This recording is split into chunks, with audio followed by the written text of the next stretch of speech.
하나님 아버지, 예수 그리스도의 이름을 힘입어 하나님 아버지 앞에 예배자로 나오게 하시니 감사합니다. 이것이 얼마나 큰 은혜인지를 기억하게 도와 주시옵소서. 우리 하나님 앞에 예배드리는 이 시간, 이 기회, 이 환경이 우리는 너무나도 자연스럽고 당연하다고 생각하지만 누군가에게는 이 예배드림이 너무나 처절한 대가를 지불해야 되는, 피 흘리기까지 싸워야 되는 상황 가운데 있는 지체들도 있습니다. 하나님, 예배를 소중히 여기는, 그래서 하나님이 정말 기꺼이 받으시고 기쁘게 받으시는 예배가 우리 가운데 회복될 수 있도록 인도하여 주시옵소서. 이 시간도 말씀을 듣습니다. 우리의 눈을 열어 주의 법에 귀한 것을 보게 하시고 귀를 열어 그 음성을 듣게 하여 주시옵소서. 예수님의 이름으로 기도드립니다. 아멘.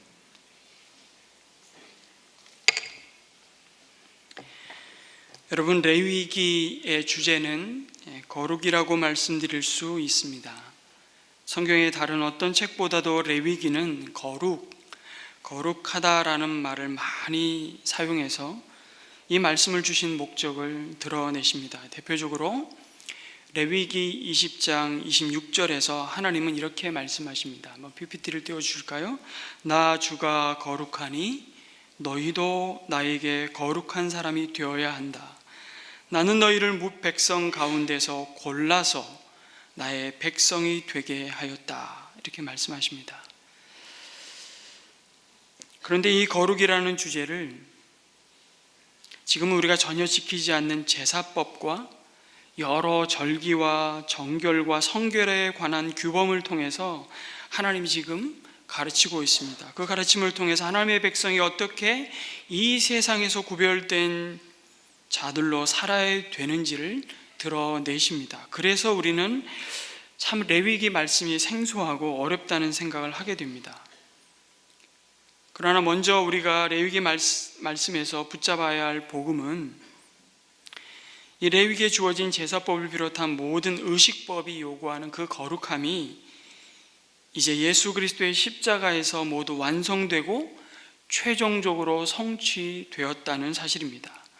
이제 우리는 그리스도 예수 안에서 짐승의 피를 가지고 하나님께 나아가야만 하는 제사가 아니라 예수님의 이름으로 하나님께 예배드립니다.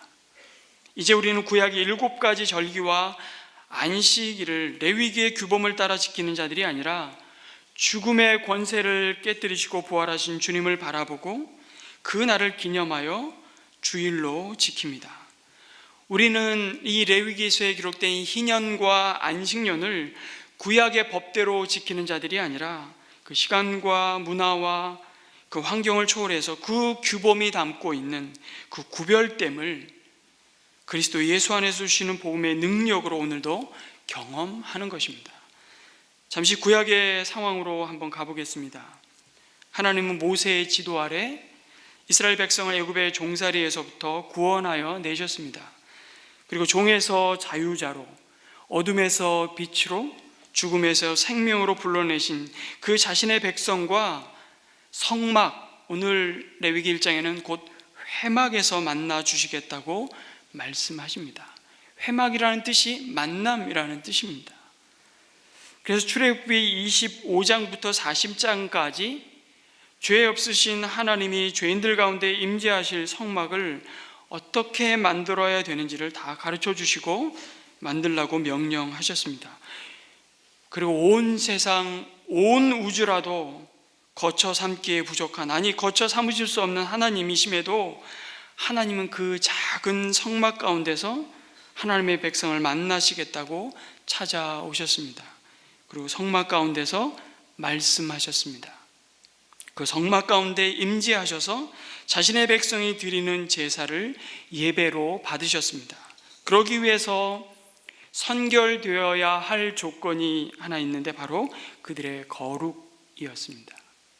그래서 죄와 함께할 수 없으신 하나님이 성막 가운데 임재하셔서 그들의 죄를 사하시며 하나님 앞에 예배자로 나올 수 있는 그 은혜의 길을 여셨던 것입니다. 그것이 바로 오늘 우리가 읽은 성막 가운데 드려진 제사였습니다.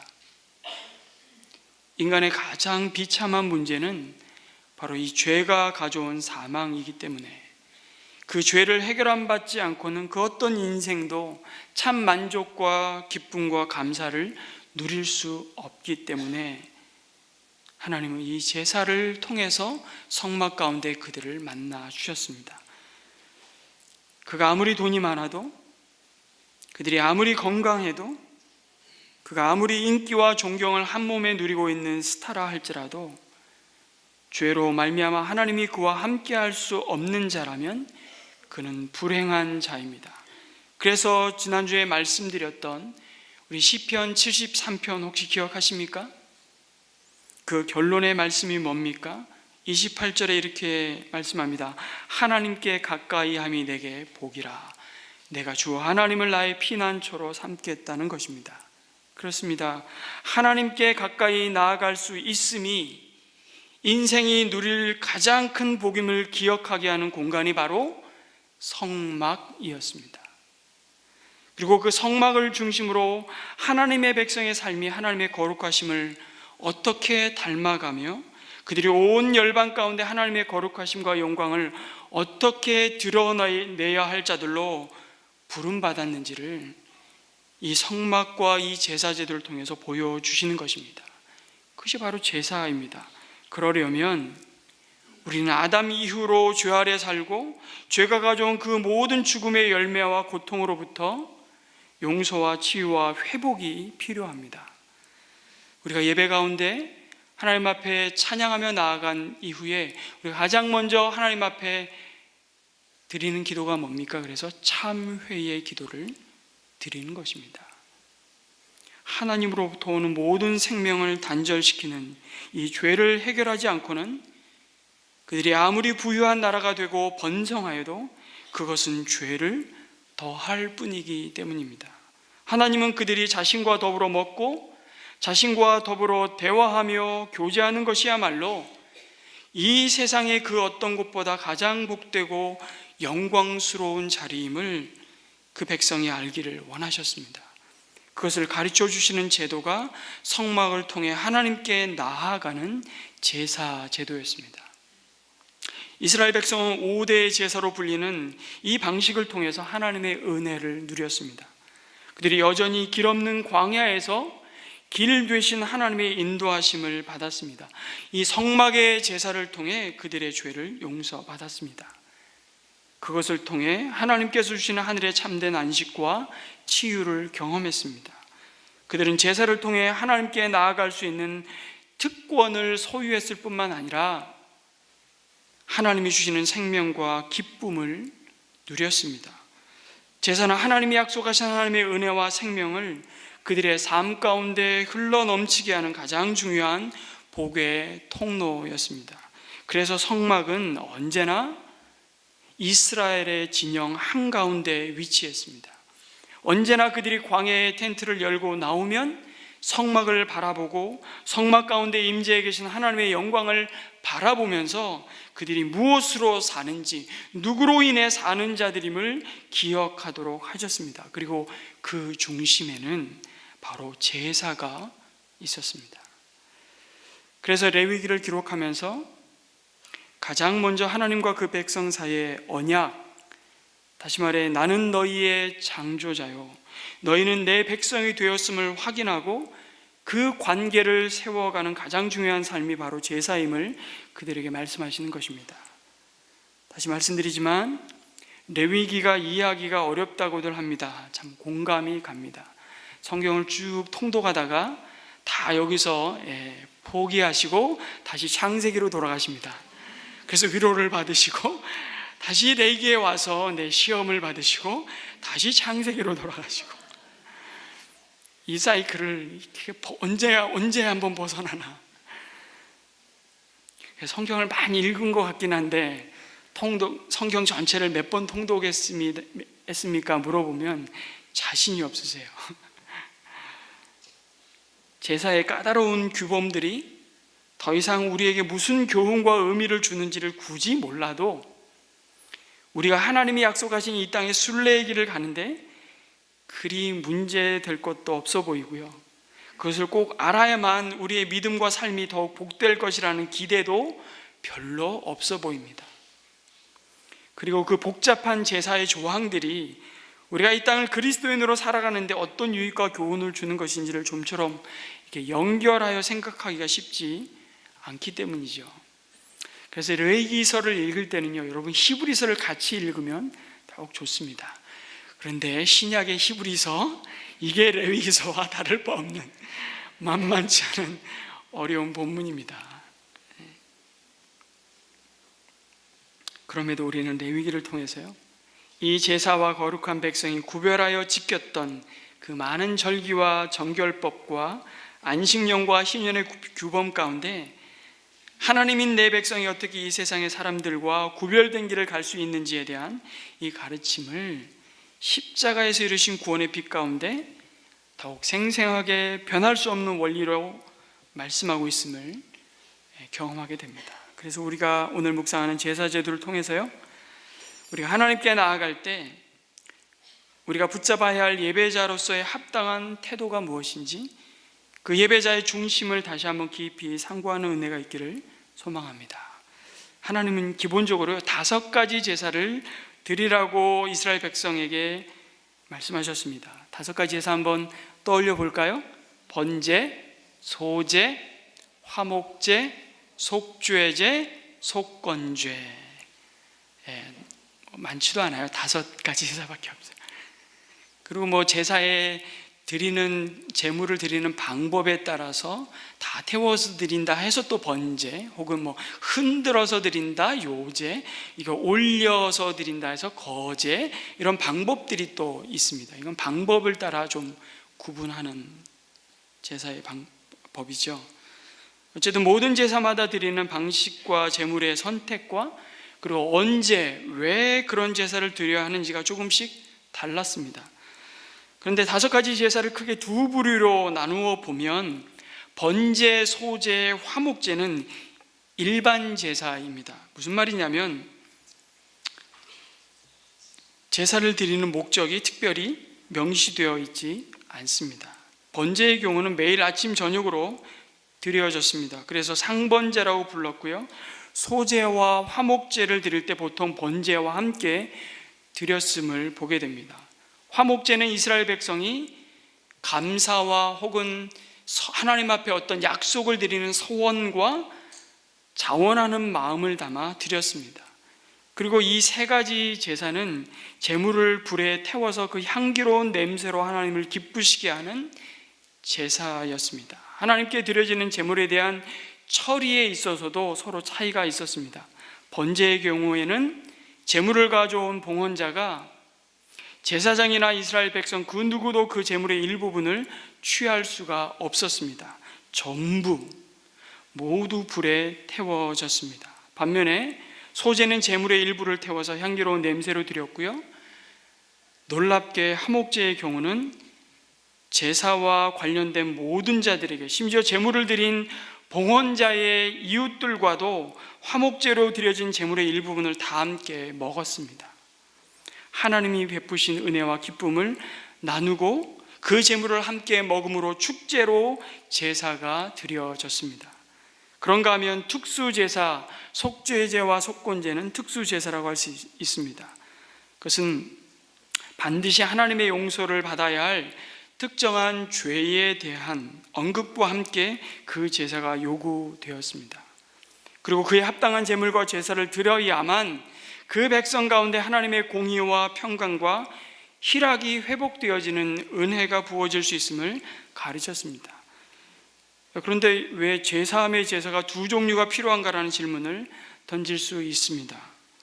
그것은 1차적으로 우리의 죄가 하나님과의 관계를 심각하게 훼손하는 부분도 있지만, 더 나아가 하나님 앞에서의 범죄가 이웃과의 관계를 훼손하는 경우와 맞물려 있기 때문입니다. 그래서 속죄제는 죄를 어떤 형상과 이미지로 언급하시냐면, 죄는 오염되고 얼룩진 상태, 그리고 더러운 때와 같은 것으로 형상화했습니다. 그래서 속죄제는 그 더러워진 때와 오염된 것을 깨끗이 씻는 제사로서 하나님께 죄사함의 은혜를 구하는 것이었습니다. 그런데 속건죄에서는요, 죄를 우리가 진 빚으로, 누구의 빚졌다 할 때 그 빚으로 형상화를 했고요, 그것은 반드시 값을 치르고 갚아야만 하는 의무가 있음을 가르치면서 속건제를 통해서 그 빚을 반드시 배상하고 청산해야 함을 요구하셨습니다. 그래서 속건제를 배상제라고 부르는 것이 더 이해하기가 쉽습니다. 대신 갚아주시는 속죄의 제사라고 할 수 있습니다. 여러분, 속건제의 건자가 무슨 뜻인지 아십니까? 한자잖아요. 한자. 속할 속죄, 허물건자입니다. 허물건자. 무슨 의미입니까? 죄의 허물을 사함받기 위해서 빚을 정리하고 청산하는 것이야말로 그 죄로 말미암아 눌린 억압으로부터 우리를 자유케 한다는 사실을 말씀해 주시는 것입니다. 이런 5대 제사 가운데 오늘 우리가 읽은 번제는 모든 제사의 가장 기본이 되는 제사라고 말할 수 있습니다. 그래서 번제를 통해 그리스도 예수 안에서 우리가 누리는 이 예배의 영광과 특권이 무엇이고, 예배자로 서 있는 우리가 어떤 중심을 가지고 하나님 앞에 나가야 할지를 깨닫게 하십니다. 여러분, 번제는 바쳐진 모든 제물의 가죽을 빼고 아까 말씀드린 모든 부분을 남김없이 태워서 드리는 제사였습니다. 번제를 히브리어로 올라라고 부르는데요, 그 뜻은 무슨 뜻일까요? 올라가다라는 뜻입니다. 놀라운 발견입니다. 절대 잊을 수가 없습니다. 번제를 히브리어로 뭐라 그런다고요? 올라. 뜻은 올라간다. 모든 제물을 태워 향기로운 냄새로 올려드리는 제사인 것입니다. 그래서 번제가 가리키는 것은 예수 그리스도의 십자가의 대속과 온전한 헌신을 보여주는 것이었습니다. 자신의 전부를 아낌없이 하나님께 대속의 제물로 드렸던 주님을 바라보게 하는 것입니다. 그리고 하나님께 나오는 자가 온전한 헌신을, 그 헌신의 의미를 담아 예배에 드릴 것에 대한 모형으로서의 제사가 바로 번제였던 것입니다. 모형, 그 실체는 뭐죠? 그림자, 그 실제는 뭡니까? 예수 그리스도의 십자가입니다. 번제뿐만 아니라 5가지 모든 제사를 예수님은 십자가에서 단번에 최종적으로 그리고 영원히 다 성취하셨습니다. 그래서 우리가 더 이상 짐승의 피를 가지고 하나님 앞에 나오는 것이 아닌 것이죠. 그 은혜를 누리는 것입니다. 그러면서 하나님은 제사를 드리기 위해 제물을 가지고 하나님께 나오는 자기 백성을 향해 이렇게 말씀하십니다. 나 주가 그것을 기꺼이 받게 하여라. 뭐라고요? 나 주가 그것을 기꺼이 받게 하여라. 반대로 생각해 보면 제물을 가지고 제사로 나아가지만 기꺼이 또 기쁘게 하나님이 받으실 수 없는 제사가 있다는 것입니다. 뿐만 아니라 그 제사가 하나님이 받으시기에 오히려 역겹다고까지 하나님은 말씀하십니다. 나는 너희들의 제사를 원치 않는다고까지 엄중한 경고를 하십니다. 왜 그렇습니까? 그들이 드리는 제사가 형식만 있고 외적인 규범만 지키면 그들의 의무를 다했다고 생각했기 때문입니다. 그들의 제사에 아주 중요한 요소가 빠져 있었습니다. 그것이 뭡니까? 바로 제사를 허락하신 하나님의 목적과 중심을 잃어버린 것입니다. 제사를 받으시는 하나님의 뜻을 따라 사는 삶의 순종은 사라진 채 제사만 드리면 땡이었습니다. 그것은 바로 하나님과의 관계를 소중히 여기는 마음은 없고 주고받는 거래 관계처럼 제사가 타락하였기 때문입니다. 기계적인 제사로 변질되었기 때문입니다. 나는 하나님이 바치라고 명령하신 제물을 바쳤기 때문에 이제 나는 죄가 다 해결되었다고 자동으로 생각하는 것입니다. 여러분, 하나님은 우리가 드리는 예배에 대해서도 동일한 경고를 주십니다. 우리가 예수님의 대속으로 말미암아 이 시간, 이 공간에서 예배자로 나올 수 있는 자격은 부여받았지만 오히려 그 예배가 전혀 우리 자신을 드려야 하는 헌신을 담고 있지 않다면 그 예배는 오히려 우리의 믿음과 삶을 외식하는 자로 만든다고 경고하십니다. 형식적인 예배, 하나님을 만나지 못하는 예배가 오히려 우리의 신앙을 더욱 피폐하게 만든다는 것입니다. 바리새인들처럼 늘 예배하지만 하나님과 관계없는 종교인으로 전락했던 것처럼 말입니다. 마태복음 23장 23절에서 그 모습을 예수님은 아주 날카롭게 지적하십니다. 같이 한번 볼까요? 율법 학자들과 바리새파 사람들아, 위선자들아, 너희에게 화가 있다. 너희는 박하와 회향과 근체의 11조를 드리면서 정의와 자비와 신의와 같은 율법의 더 중요한 요소들은 버렸다. 그런 것들도 반드시 했어야 하지만 이것들도 소홀히 하지 말았어야 했다. 이렇게 책망하시는 하나님의 음성을 듣는 것입니다. 그렇다면 하나님이 기꺼이 받으시는 제사는 무엇이었습니까? 번제를 주의 깊게 보시면 가장 먼저 제물에 대한 언급을 하시면서 소로 번제를 드릴 경우에 흠 없는 수컷을 골라서 바치라고 하십니다. 제물을 구별하라는 것입니다. 왜 번제는 수컷소만 드려야 했습니까? 그것은 번제가 온전한 헌신을 드리는 그 의미를 담고 있기 때문입니다. 수컷소가 모든 제물로 사용되는 제사에서 가장 값지고 대표성을 가지고 있었습니다. 그래서 번제는 이 제물을 드림으로 내가 소유한 몸과 물질과 시간과 재능과 이 땅에서 누리는 모든 생명이 내 것이 아니고 주님의 것임을 고백하는 것입니다. 제사에 있어서 번제는 가장 중요하면서도 기본적인 예배자의 중심을 보시는 제사였습니다. 가장 값진 것으로 드리라는 것입니다. 이것은 여러분 단순히 가장 값비싼 제물을 준비하라는 말이 아닙니다. 그렇다면 제사는 이미 누군가에게는 하나님께 나아갈 수 없는 차별이 될 것입니다. 소를 바치라고 명령하시는 하나님께 너무 야속한 마음이 들 것입니다. 난 지금 당장 입에 풀칠하기도 버거운데 무슨 수소를 바치라고 하나, 이게 말이 되는가 말이다. 우리 입에서 원망과 불평부터 나올지도 모릅니다. 뭐를 좀 주시고서 요구를 하시든지 하시지 내 손에 쥐뿔을 가진 것도 없는데 이런 것을 바치라고 하시나, 우리는 예배를 생각하며 우리의 마음이 오히려 상처를 받을지 모릅니다. 그런데 하나님은 제물을 가지고 나오는 제사자에게 나에게 드릴 제물에 대한 구별을 하셨지 차별을 하신 것이 아닙니다. 가난한 자들도 자신을 헌신하여 드릴 수 있는 번제의 제물을 그들의 형편에 맞춰 드릴 수 있게 하셨습니다. 작게는 날짐승인 집비둘기와 산비둘기를 받으시겠다고 말씀하십니다.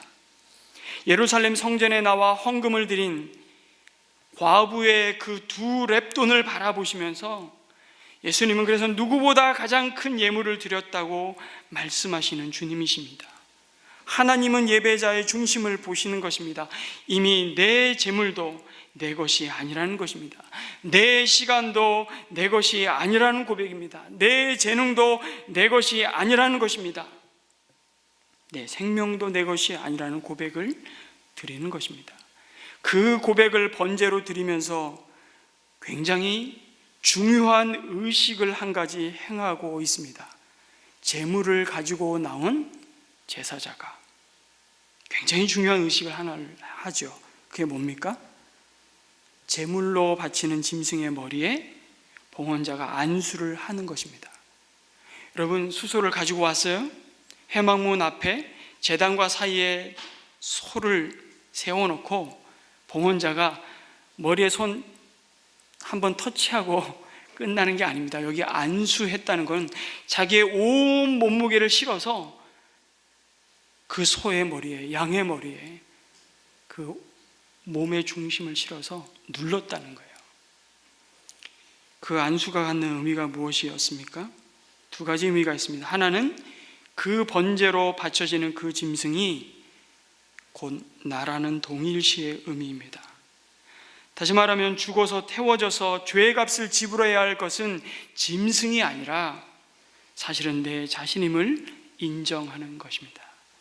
그래서 동물을 희생제물로 드리지만 그것은 곧 나 자신을 제물로 드리는 것과 같은 의미를 담고 있는 것입니다. 그리고 동시에 내 죄가 나에게서 제물의 짐승으로 전가되고 마찬가지로 그 피로 말미암아 속죄의 은혜가 의로서 나에게 전가되는 것을 믿음으로 받아들이는 것이었습니다. 결국 이 모든 것이 예수님이 십자가에서 이루신 대속의 은혜인 것입니다.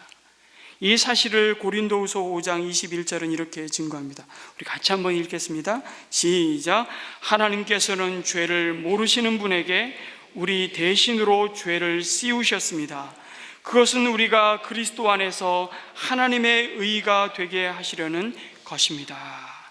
또한 베드로전서 2장 24절 25절에서도 말씀하십니다. 제가 읽겠습니다. 그는 우리 죄를 그의 몸에 몸소 지시고 나무에 달리셨습니다. 그것은 우리가 죄에는 죽고 의에는 살게 하시려는 것입니다. 그가 매를 맞아 상함으로 여러분이 나음을 얻었습니다. 전에는 여러분이 잃은 양과 같았으나 이제는 여러분의 영혼이 목자이시며 감독이신 그에게로 돌아왔습니다. 그래서 우리는 예배를 통해서 여러분 뭘 확인하는 것입니까? 로마서 14장 7절 8절의 말씀을 확인하는 거예요. 제가 읽겠습니다. 우리 중에 누구든지 자기를 위하여 사는 자가 없고 자기를 위하여 죽는 자도 없도다. 우리가 살아도 주를 위하여 살고 죽어도 주를 위하여 죽나니 그러므로 사나 죽으나 우리가 주의 것이로다. 아멘. 이 사실을 확인하는 것이 바로 예배, 제사인 것입니다. 내 생명이 내 것이 아니라는 사실을 인정하지 않고는 예배드림이 불가능하다는 것입니다. 죄와 허물로 죽었던 우리를 그리스도 예수 안에서 살리셨기 때문입니다. 한번 이런 예화를 말씀드린 적이 있는 것 같습니다.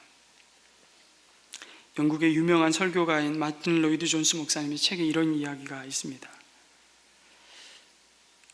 아시는 분은 미리 웃지 마세요. 영국의 어떤 농부가 소를 기르는데 그 소가 새끼를 2마리 낳았습니다. 농부는 송아지가 태어난 것이 너무너무 기뻐서 자기도 모르게 할렐루야를 외쳤습니다. 그는 송아지 새끼 2마리를 낳은 것이 너무 감사해서 당장 부인에게 달려가 이렇게 말했습니다. 여보, 송아지 새끼가 2마리야, 2마리. 하나님은 주님의 것으로 하고 주께 드립시다. 그의 아내도 아멘으로 동의했습니다. 그러나 안타깝게도 얼마 후에 송아지 새끼 1마리가 비실비실 앓더니 죽었습니다. 죽은 송아지를 보니 이 농부는 울상이 되어 방 안에 있는 자기 부인에게 달려와 이렇게 말했습니다. 여보, 큰일 났어. 큰일 났다고. 주님의 송아지가 죽었어. 주님의 송아지가, 죽게 해드릴 송아지가 죽었단 말이야. 정말 주님의 송아지가 죽었을까요? 아니, 자기 송아지가 죽었던 것은 아닐까요?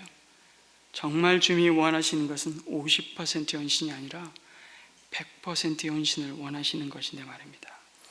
여러분, 흠 있는 예배의 마음이 어떤 마음일까요? 그건 하나님 앞에 나누어진 마음입니다.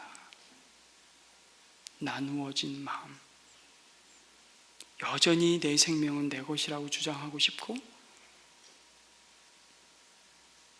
내 시간, 내 물질, 내 재능, 그것은 여전히 내 것이라고 내가 쓰고 싶은 대로, 내가 원하는 대로, 내가 가고 싶은 대로, 내가 하고 싶은 대로 살고 싶은 이 나누어진 마음이 하나님 앞에 온전한 번제로 드려지지 않는 한 하나님 그 예배를 흠없는 제물로 받지 않겠다, 이렇게 말씀하시는 겁니다. 여러분, 번제에 드릴 제물을 구별하라는 명령은 그 드려지는 제물을 통해 하나님이 가장 존귀한 분이심을, 하나님이 우리의 제사와 예배를 받으시기에 가장 합당한 분이심을 인정할 때 하나님은 그 예배를 기꺼이 그리고 기쁘게 받으신다는 말씀입니다. 여러분, 온 우주의 주인이신 하나님이 뭐가 아쉬워서 이왕이면 암컷 말고 수컷 가져와라, 이왕 나에게 바칠 거면 좀 제대로 값나가는 것을 바치라고 하겠습니까? 우리 눈에 보기에 더 좋은 거 바친다고 하나님이 더 배부르시겠습니까? 그렇게 재물을 구별하시는 이유가 뭡니까? 그렇게 예배를 드리는 우리의 준비를 내가 따지겠다고 말씀하시는 이유가 뭡니까? 사실은 하나님을 위해서가 아닙니다. 우리 자신을 위해서입니다. 그렇게 마음을 다하여 하나님 앞에 나아가고자 할 때 이미 우리는 하나님의 임재와 은혜를 누리는 것입니다. 그 준비하는 과정 속에 나의 나된 것과 하나님의 하나님 되심을 알고 그 앞에 경외함으로 서는 것입니다.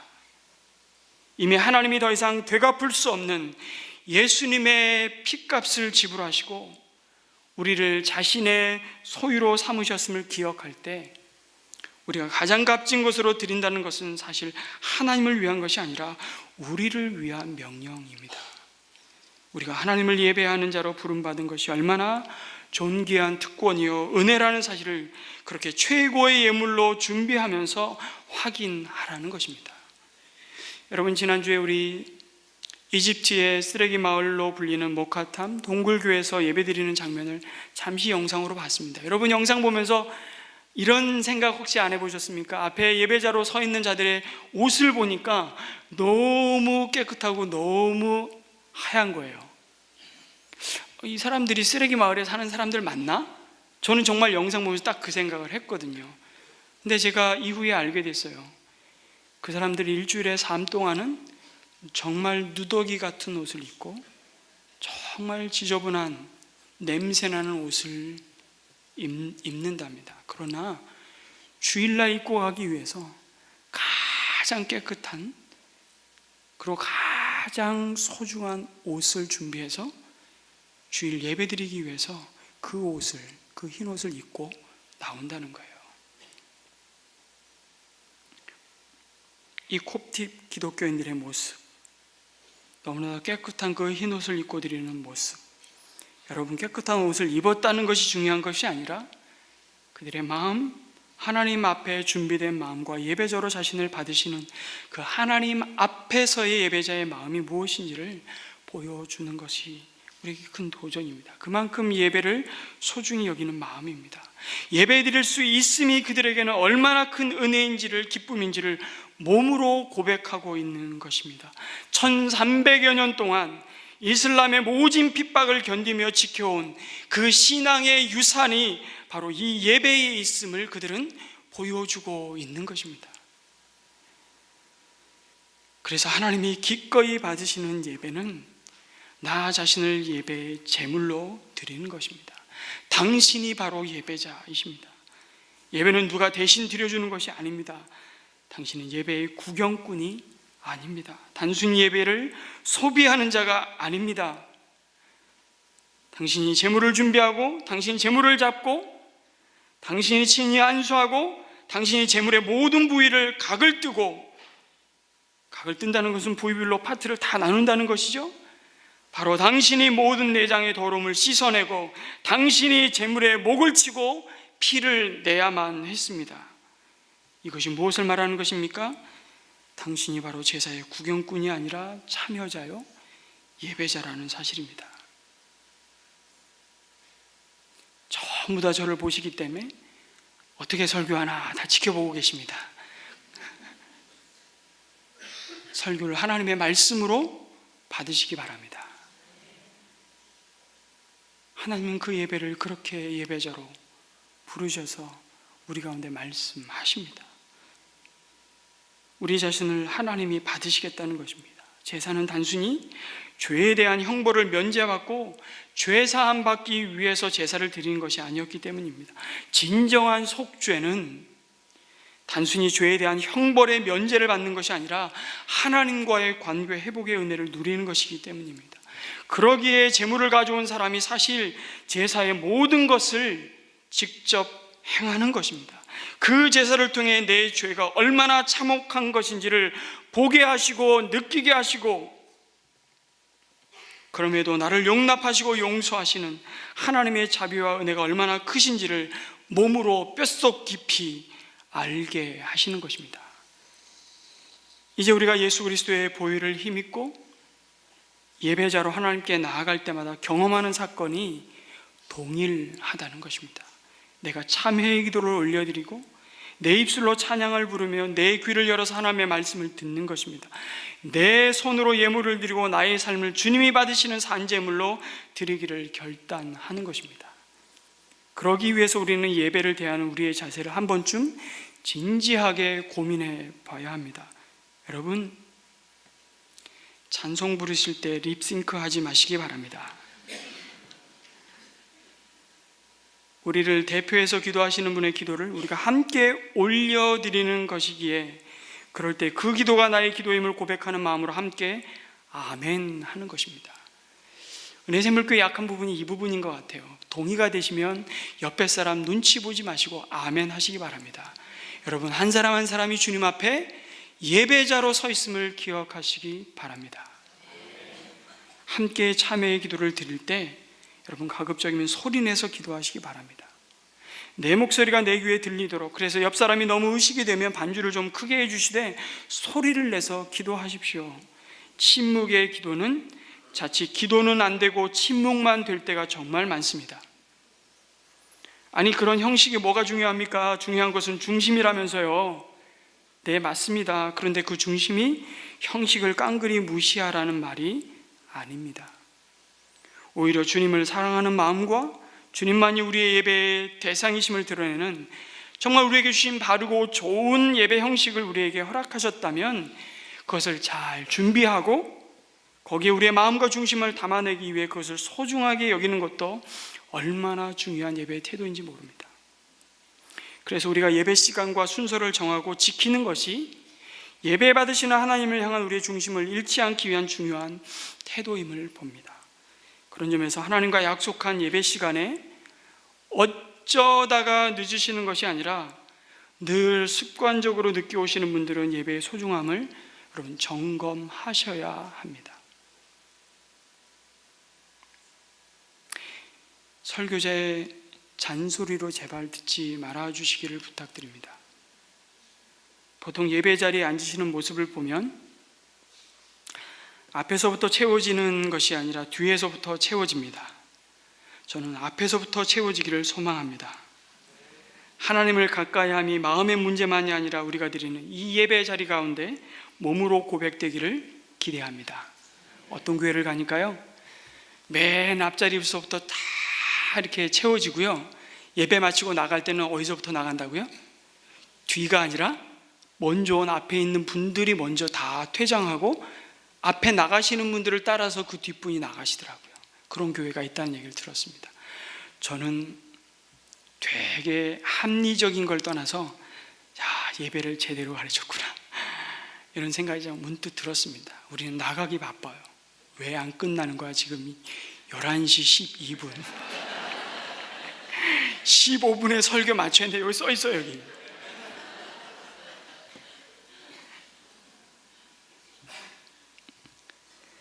예배에서 은혜를 받느냐 못 받느냐 하는 것은 예배 자체에도 달려있지만 정말 더 크게는요, 예배드리는 본인에게 달렸습니다. 은혜를 받는데도 은혜를 못 받는 사람이 있고요, 남들이 별로 은혜를 받지 못하는 예배에서 정말 크게 하나님의 만지심과 은혜를 경험하는 사람들이 있는 것을 보면 알 수 있습니다. 예배에서 은혜를 받으려면 그래서 예배를 구경꾼처럼 소비하는 자가 아니라 적극적으로 예배를 드려야 합니다. 그러려면 여러분 일찍 도착해서 예배를 준비하십시오. 물론 우리가 예배를 마치고 나가고 들어오는 이 환경에 대한 애로사항들이 있다는 거 저 여러분 잘 알고 있습니다. 그럼에도 와서 기다리는 것과 예배가 시작되었는데 조급한 마음으로 허겁지겁 도착해서 예배드리는 것은 은혜의 큰 차이가 있습니다. 여러분, 오늘이 어린이 주일입니다만 부모인 우리가 자녀들에게 줄 수 있는 선물이 많지만 여러분, 부모인 내가 이 예배를 얼마나 소중히 여기는지를 몸으로 보여주시는 것보다 더 귀한 선물은 없습니다. 부모가 예배자로 서고 예배자로 사는 그 삶의 모습은 자녀들 또한 자신의 삶을 하나님 앞에 예배자로 사는 자임을 결코 잊지 않도록 붙드는 가장 복된 선물이 될 것입니다. 제가 이런 경험을 했었습니다. 어느 가정이 전화를 했더니요, 아이가 전화를 받았습니다. 엄마 계시니? 엄마 좀 바꿔줄래? 그럼 아이들이 보통 어떤 반응을 보입니까? 수화기에 다 그 소리가 들림에도 불구하고, 엄마! 목사님 전화 왔어! 빨리 와! 이런 목소리를 종종 듣습니다. 근데 제가 놀라운 경험을 한번 했습니다. 아마 이런 경험한 분들이 목사님들도 계신지 모르겠어요. 우리 엄마 지금 기도 중이세요. 굉장히 충격 먹었습니다. 제가 충격. 아이들은 그렇게 반응 안 해요. 아랑곳하지 않고 엄마 부르지. 제가 뭘 충격받은 줄 아세요? 이 엄마는 예배자로 사는 삶을 자식에게 몸으로 보여주고 확인하고, 그거는 내 삶의 우선순위에서 양보할 수 없는 것이구나 라는 것을 이미 보여준 거예요. 기도와 장소와 그 시간을 구별하고 있다는 것입니다. 그 삶의 자리에서 하나님과 독대하는 그 씨름을 포기하지 않는 그 믿음의 고백, 자식에게 준 가장 큰 유산이요 선물일 것입니다. 중요한 것은 그 모든 예배의 행위가 주 앞에서 이루어진다는 마음을 잃지 않는 것입니다. 그래서 하나님이 기꺼이 받으시는 예배는 주 앞에서 예배하는 것입니다. 하나님이 기꺼이 받으시는 예배는 예배의 대상이 누구인지를 분명히 아는 믿음으로 드려지는 예배입니다. 그래서 의식하지 않는 거예요. 눈치 보지 않는 겁니다. 여러분, 아멘 하고 싶으면 아멘 하세요. 전 이거 좀 회복했으면 좋겠어요. 저희 교회는 제가 순복음교회에서 한번 말씀을 전한 적이 있습니다. 어째서 순복음교회에서 저를 초청했는지 모르겠어요. 정말 은혜가 되더라고요. 농담을 해도 아멘이에요. 농담을 해도. 그러면 안 되겠지만 정말 얼마나 마음이 뜨거운지 몰라요. 제가 여의도 순복음교회 일부러 찾아가서 예배를 한번 드렸습니다. 제일 은혜롭더라고요. 그 예배가 간절히 하나님이 주실 은혜를 사모하고 나아가는데요, 정말 은혜로 충만하고 얼마나 기쁨과 감사가 있는지 몰랐습니다. 오늘 2절에서 뭐라고 얘기하죠? 나 주에게 제물을 바치는 사람. 3절 나 주가 그것을 기꺼이 받게 하여라. 5절 거기 주 앞에서 9절 그 향기로 나 주를 기쁘게 하는 제사를 받으시는 분은 누구라고요? 다 하나님이십니다. 아니, 그거 당연한 것 아닌가요? 네, 우리는 그렇게 말할 수 있습니다. 그런데 너무 당연해서 우리는 그것을 무시합니다. 이것이 예배의 타락입니다. 그리고 점점 예배는 나의 지루함을 달래고 나의 만족과 유익과 필요를 채우기 위한 수단으로 전락하는 것입니다. 여러분, 당신은 복받기 위해 예배하시나요? 아니면 이미 받은 복을 감사함으로 예배하시나요? 여러분은 하나님을 기쁘시게 하기 위해 하나님께 예배드리나요? 아니면 나의 기쁨을 위해, 나를 위해 예배하고 있나요? 하나님은 우리가 드리는 예배의 동기를 살피라고 말씀하십니다. 여러분, 우리가 주 앞에 서는 것이 예배입니다. 그리고 우리가 주 앞에서 사는 것이 예배임을 기억하시기 바랍니다.